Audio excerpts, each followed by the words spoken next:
Hello नमस्कार साथी, आप सभी को आज की क्लास में जो बताने वाले हैं, जो कि आज का बहुत बेहतरीन कुछ ज्योग्राफी का मोस्ट इम्पोर्टेंट तो बातें, जो सबसे पहले ये बातें आप गौर से सुने और बेहतरीन तरीक़ा से आप लोगों को भी जो भी इससे ऑब्जेक्टिव यानी आएगा, आप लोगों को बीच बहुत बेहतरीन तरीक़ा से बताने वाले हैं और बेहतरीन तरीक़ा से बताने वाले हैं। तो साथ ही साथ हमारे साथ कंटिन्यू बने रहें और कंटिन्यू इसे साथ ही साथ इसे शेयर भी करें और साथ ही साथ सारे दोस्त के पास भी सेंड करें। तो चलिए आप लोगों को बीच बताते हैं बहुत बेहतरीन तरीक़ा से, ठीक है। तो चलिए भारत में कुल यानी भौगोलिक क्षेत्र कितना है, यानी भारत में आपको कह दिया जाए कि कुल यानी मतलब भारत में कुल भौगोलिक क्षेत्रफल यानी क्षेत्र का कितना प्रतिशत है, यानी इसका वन का फैलाव कितना प्रतिशत है। तो 20.60 यानी 20.60% वन क्षेत्र है। क्या है? 20.60% वन क्षेत्र है, ठीक है। मोस्ट इम्पोर्टेंट क्वेश्चन है। चलिए अगला पॉइंट देखिएगा कि भारत सरकार की वन नीति के अनुसार, यानी भारत सरकार की वन नीति के अनुसार कम से कम 33% यानी भूभाग वनाच्छादित रहना चाहिए। यानी कम से कम भारत सरकार की यानी वन नीति के अनुसार कम से कम कितना प्रतिशत भूभाग रहना चाहिए? तो 33% रहना चाहिए। कितना प्रतिशत? 33% रहना चाहिए, ठीक है ना। कितना प्रतिशत रहना चाहिए? 33%। तो चलिए अगला पॉइंट है भूमि उपयोग का प्रारूप, भू आकृतिक यानी स्वरूप, जलवायु, मिट्टी और मानव प्रश्नों के अंतर संबंधों का परिणाम होता है। क्या होता है? अंतर संबंधों का परिणाम होता है, ठीक है ना। भूमि उपयोग का प्रारूप, भूभाग आकृति का जो स्वरूप होते हैं, जलवायु, मिट्टी और मानव प्रश्नों के अंतर संबंधों का परिणाम होता है, ठीक है। चलिए अगला कि पारिस्थितिक संतुलन के दृष्टिकोण से एक तिहाई यानी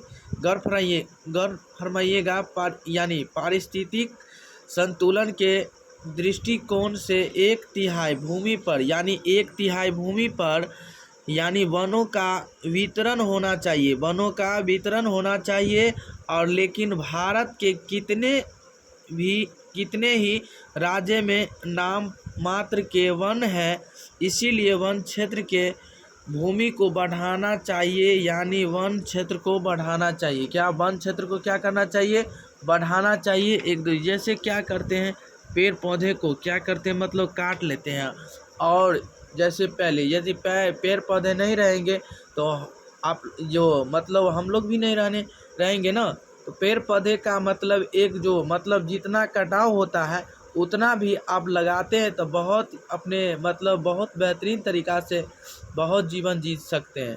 तो पर्यावरण के बिना आप लोग या हम लोग भी नहीं जी सकते हैं। मनुष्य के लिए पर्यावरण आवश्यक ज़रूरी है, ठीक है। इसीलिए पेड़ पौधा भी लगाना ज़रूरी है। चलिए तो भूमि पर बढ़ते हुए जनसंख्या के दबाव को देखते हुए भूमि का उपयोग की योजना बनाया। क्या किया गया है? तो भूमि उपयोग की योजना बना और आवश्यक है। क्या है? बनाना आवश्यक है। भूमि पर एक बात बताइए कि भूमि पर बढ़ते हुए जनसंख्या के दबाव को देखते हुए भूमि पर उपयोग की योजना बनाना क्या है? आवश्यक है, ठीक है। चलिए अगला पॉइंट ध्यान दीजिएगा कि प्रतिवर्ष भारत की जनसंख्या बढ़ जाने के कारण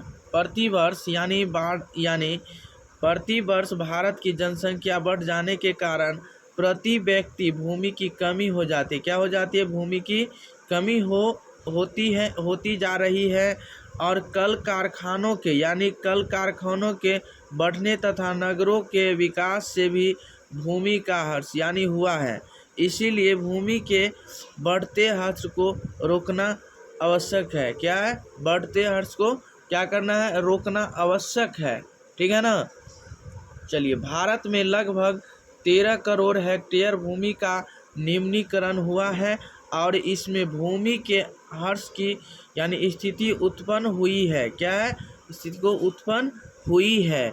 किसको? यानी भारत में लगभग 13 करोड़ हेक्टेयर भूमि का निम्नीकरण इसका हुआ है। कितना करोड़? 13 करोड़ हेक्टेयर भूमि का निम्नीकरण हुआ है। चलिए, ध्यान दीजिएगा कि भारत की क्षतिग्रस्त भूमि लगभग 13 करोड़ यानी हेक्टेयर, यानी भारत की क्षतिग्रस्त भूमि लगभग 13 करोड़ हेक्टेयर है।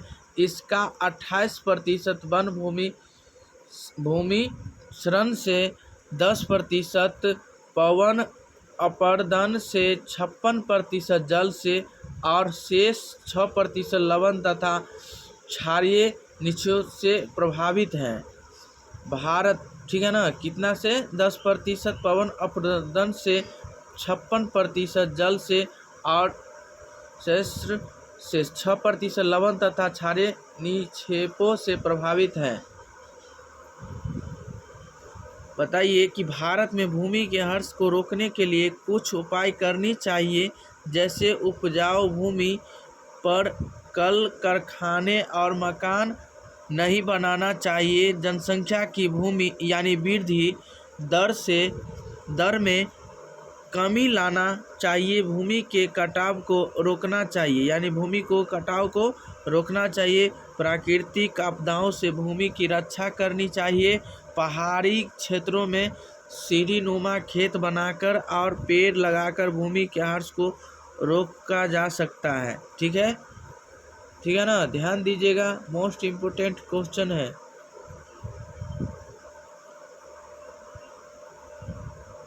तो पृथ्वी की ऊपरी सतह जिस पर वनस्पतियाँ उगती है, कृषि कार्य किया जाता है, उसे मिट्टी कहा जाता है। मिट्टी किसे कहा जाता है? बताइएगा कि मिट्टी से आप क्या समझते हैं। तो मिट्टी उसे कहते हैं पृथ्वी की ऊपरी सतह जिस पर वनस्पतियाँ उगती हैं, जिस पे वनस्पतियाँ उगती है उसे पृथ्वी कहा जाता है, यानी मिट्टी कहा जाता है, उसे मिट्टी कहा जाता है। ठीक है ना। मिट्टी किसे कहा जाता है? तो पृथ्वी की ऊपरी सतह पर जिस पर वनस्पतियाँ उगती है और कृषि कार्य किया जाता है उसे मिट्टी कहा जाता है। क्या कहा जाता है? उसे मिट्टी कहा जाता है। ठीक, चलिए अगला आपका क्वेश्चन है, अब मृदा एवं सजीव पदार्थ, यानी मृदा एवं सजीव पदार्थ हैं क्योंकि इसमें अनेक जैविक पदार्थों का निवास है। ठीक है, किसमें? मतलब मृदा एक सजीव पदार्थ है क्योंकि इसमें अनेक जैविक पदार्थों का निवास है। ठीक है ना। और फिर अगला पॉइंट है, मृदा पृथ्वी का नैसर्गिक आवरण है जिसमें चट्टानों और खनिजों के सूक्ष्म कण नष्ट हुई है और वनस्पतियाँ अनेक जीवित सूक्ष्म पदार्थों से छोटे जीव और कार्बनिक पदार्थ उपस्थित रहते हैं। ठीक है, मिट्टी के कई वर्ग हैं, मतलब मिट्टी के कई वर्ग हैं जो, तो बताइएगा कि मिट्टी के कई वर्ग हैं जो उत्पत्ति और गुणों के आधार पर प्रस्तुत किए जाते हैं। मृदा निर्माण के विभिन्न कारक होते हैं जैसे खनिजों का छोटे कण में बदलना, रासायनिक प्रक्रिया इत्यादि। मृदा निर्माण के 5 मुख्य घटक हैं, यानी मृदा का जो निर्माण हुआ वो मृदा का कितने घटक यह है? तो मृदा का निर्माण के 5 मुख्य घटक हैं। तो कौन कौन है वो भी बताते हैं। स्थानीय जलवायु, पूर्ववर्तीय चट्टानों और खनिज कण, और तीसरा वनस्पति और जीव, और चौथा भूमि आकृति और ऊंचाई, और पांचवा मिट्टी बनाने का समय, यानी मिट्टी बनने का समय है। चलिए, मिट्टी की संरचना भूमि के अंदर मौजूद विभिन्न परतों से होती है। क्या होती है? मिट्टी की संरचना भूमि के अंदर मौजूद विभिन्न परतों से ही होती है। मिट्टी के विभिन्न भौतिक और रासायनिक गुण होते हैं। मिट्टी में यानी मिट्टी के विभिन्न भौतिक और रासायनिक गुण होते हैं जो मिट्टी का उर्वरा शक्ति की निर्धारित करती है, उर्वरा शक्ति को निर्धारित करती हैं। ठीक है, निर्धारक को क्या करते हैं, मतलब इसका निर्धारित करते हैं। बताइएगा कि मिट्टी विभिन्न प्रकार की होती है, यानी मिट्टी विभिन्न प्रकार की होती हैं, यानी बलुई मिट्टी, दोमटी मिट्टी, चिक्का या चिकनी मिट्टी। ठीक है, तो उम्मीद करते हैं कि बहुत अच्छा से समझ रहे होंगे।